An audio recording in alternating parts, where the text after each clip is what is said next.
Bitcoin 2025 সাল জুড়ে টালমাটাল digital এই মুদ্রার বাজার। কখনো ঊর্ধ্বমুখী যাত্রায় বেড়েছে বিনিয়োগ, আবার কখনো পতনের ধারায় হারিয়েছে আস্থা। পুরো বছরে যা ছিল রোলার কোস্টার যাত্রা। এমন উত্থান পতনের মূল কারণ ভূরাজনৈতিক অস্থিরতা এবং ট্রাম্পের শুল্ক ঝড়। এছাড়া যুক্তরাষ্ট্রের শাটডাউন, এআই বাবল আর ফেডের সুদহার হ্রাস ভুগিয়েছে বছর জুড়ে। শুরুটা ট্রাম্পের দ্বিতীয় মেয়াদে মার্কিন মসনদে বসা নিয়ে। সে সময় ট্রাম্পের হাত ধরে বাড়তে থাকে বিটকয়েন সহ অন্যান্য ক্রিপ্টোর দাম। ফলাফল, গেল 6 অক্টোবর ডিজিটাল এই মুদ্রার দাম ছাড়িয়ে যায় $1,25,000, যা গেল 17 বছরের মধ্যে সর্বোচ্চ। এমন পরিস্থিতিতে ডলারের বিকল্প মুদ্রা হিসেবে জায়গা করে নেয় বিটকয়েন, বাড়ে বিনিয়োগ। তথ্য বলছে সে সময় যুক্তরাজ্যের 7 মিলিয়ন মানুষ ক্রিপ্টোতে বিনিয়োগ করে।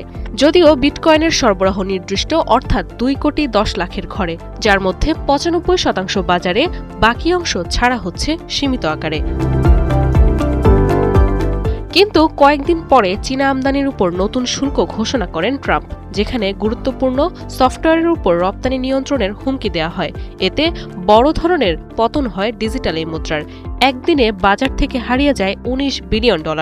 এমন ধারাবাহিকতায় পরবর্তী 6 সপ্তাহে ক্রিপ্টোর বাজার মূল্য কমে $1 ট্রিলিয়ন বেশি।